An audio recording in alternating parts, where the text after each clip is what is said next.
So was anyone else sitting there the entire time like, yeah, this version of the Thing could definitely take on the Hulk.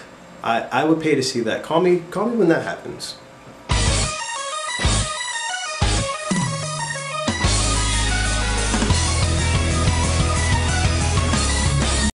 Fantastic Four. Recent Marvel movie directed by Josh Trank, director of Chronicle. Now, if you haven't seen Chronicle, definitely go and check it out. It stars Michael B. Jordan, some other actors that were not in Fantastic Four, so I'm not going to mention them right now. But nevertheless, they were all awesome. It is one of those movies where it's filmed in point of view, and it's about these guys who get powers. Now, because of that movie, Josh Trank was offered the opportunity to do Fantastic Four. But unfortunately, ever since he first got on to do Fantastic Four, this movie has been wrecked with problems. I mean, he went on Twitter talking about how the studio came in and jacked the movie from him and messed up the entire thing that he had planned. And as you watch the movie, you can definitely see how that came into play. I mean, towards the end, it's like a completely different movie than the first 2/3 of the entire movie. Now, I think Miles Teller as Mr. Fantastic did a great job. I believe that he played more of a very task-oriented version of Reed, but also a little bit more of a believable version of Reed. Most of the time, whenever you see Mr. Fantastic on screen, like with Ian Griffin, I believe, of the previous movie franchise, the first two movies that were just, no. It's like, no, right? No, no. In those versions of the movie, Mr. Fantastic was just a typical egghead. But Miles Teller does a great job of bringing this Mr. Fantastic down a notch and make him someone that anyone can relate to, whether you love science or not. I also like the fact that he wasn't good at just everything. He just had one special project he worked on since he was a kid, and he took the time to develop that one project through his entire life. I mean, 7 years for one project. It's perfect. Because being someone who loves science myself, I hate when you have like one guy who can do everything, because in reality, most teams of scientists work with other scientists in teams, not just one person who knows everything. So for this version of Reed Richards to come in and to have to work hard in other levels, but obviously he's still very clearly very intelligent, but he had the ability to apply one specific skill set to a really big problem, then that to me was far more relatable. So I love that version of Reed.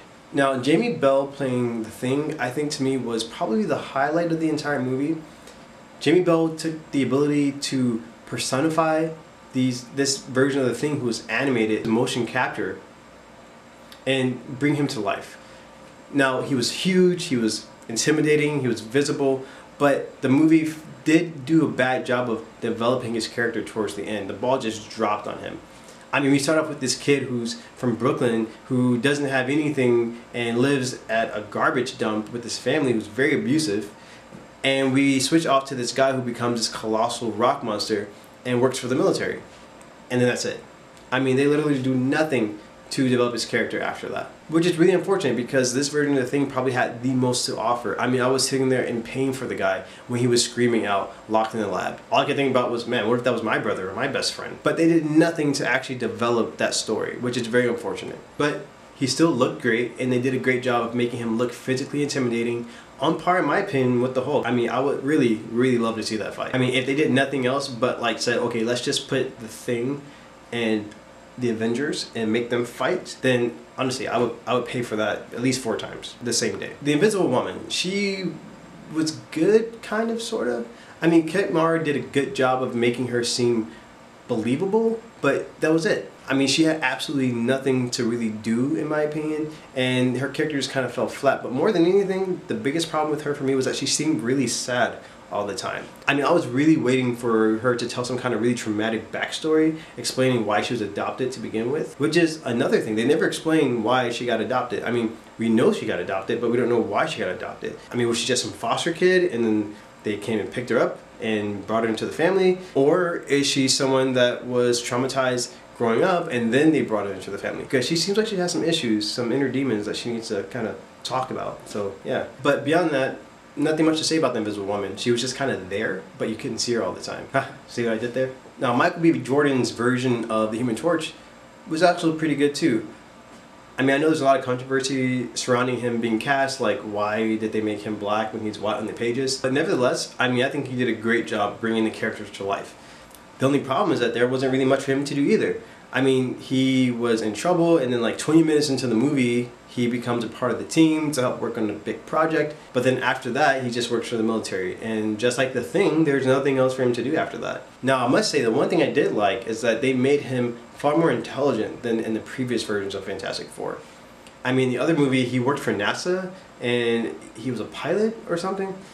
And it's like, really? This guy, he's an underwear model. Why is he working for NASA? Anyone can work for NASA. The guy on the corner of the street then can just work for NASA.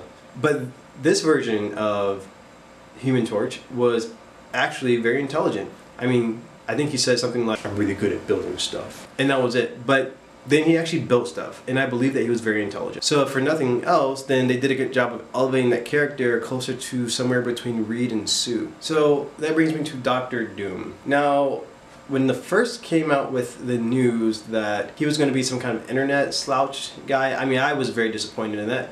Because Doctor Doom's like one of the biggest, baddest villains in the entire comic book history. I mean, he has an entire country that he can run and also kill the Fantastic Four and other villains at the same time. I mean, talk about multitasking, right? But in this version of Fantastic Four, he doesn't even seem to be that interested in wanting to be anything more than just a typical internet guy. In the previous versions of Fantastic Four, I mean, I was completely disappointed with that version. I mean, Julian McMahon's version of Fantastic Four's Doctor Doom was just no.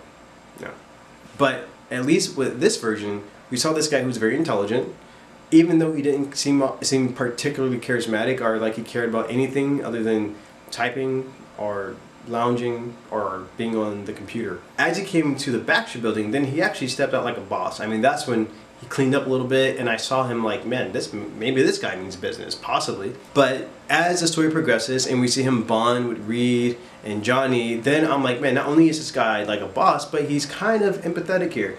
And I really hope he doesn't become a villain. Unfortunately, he does become the villain, of course, because every movie needs a villain. And in this version, he ends up getting trapped in the other zone, which I wish they would just call the negative zone, you know, but whatever. And here he is lost for like a year, and they bring him back, but after that the movie falls flat because as a villain he does absolutely nothing. I mean, he has that typical megalomaniacal concept of ruling a world, but he wants his own world, so this other zone becomes his home, his world, as the power surges through him. So he goes on a trip to rip through the dimensions and bring all of Earth to the other dimension, and he'll rule over all of it. Now, I must say I like that we had the megalomaniacal version of Doctor Doom, which we didn't really have before, but I don't like that it was so one-note and predictable that it went absolutely nowhere. And I mean, his death scene was probably the most anticlimactic part of the entire movie. So, I mean, seriously, it's like he could have just disappeared into thin air and I would have had the same effect. So, as for the supporting characters, I don't think that there was really much to say about them. Sue and Johnny's father was pretty good. He did a good job of unifying the team, but he put way too much faith into the kids. I mean, everything he said was, I believe in the kids. But the problem is, anytime something went wrong and the government was like, well, you believe in the kids, and now we have to kind of like punish the kids and now they're kind of like our property, he'd be like, well, they're just kids. So you can't really have your cake and eat it too. And I really believe that you have to have faith in the next generation, but at the same time, there are consequences. And then Tim Blake Nelson's character, who played Dr. Allen, is kind of annoying. I mean, all he does is kind of push the government envelope on them all the time, but that isn't even the most annoying thing. The most annoying thing is that he's always chewing bubble gum. It's like every scene he's in, he's like... And then, in addition to that, he's doing it in the middle of a government meeting. I mean, with government officials, he's smacking gum. A 4-year-old would know better. So it doesn't make any sense that his character was so incompetent that even though he's pushing the rules about everything, he is blatantly disrespecting everyone in the room, can not even understand what he's saying most of the time because he's just like... So that's my review of Fantastic Four, guys. Overall, even though I did initially really enjoy the movie, it completely fell apart towards the end, and there's obviously very clear creative problems going through the entire film. So unfortunately, I'm gonna have to give the movie only 2 out of 5 stars, and it's gonna be so-so status. You suck. But let me know what you think. Comment below. Again, also subscribe. I'll have more videos coming soon, and I look forward to hearing what you thought of Fantastic Four. So in the meantime, I'll talk to you later, and take care.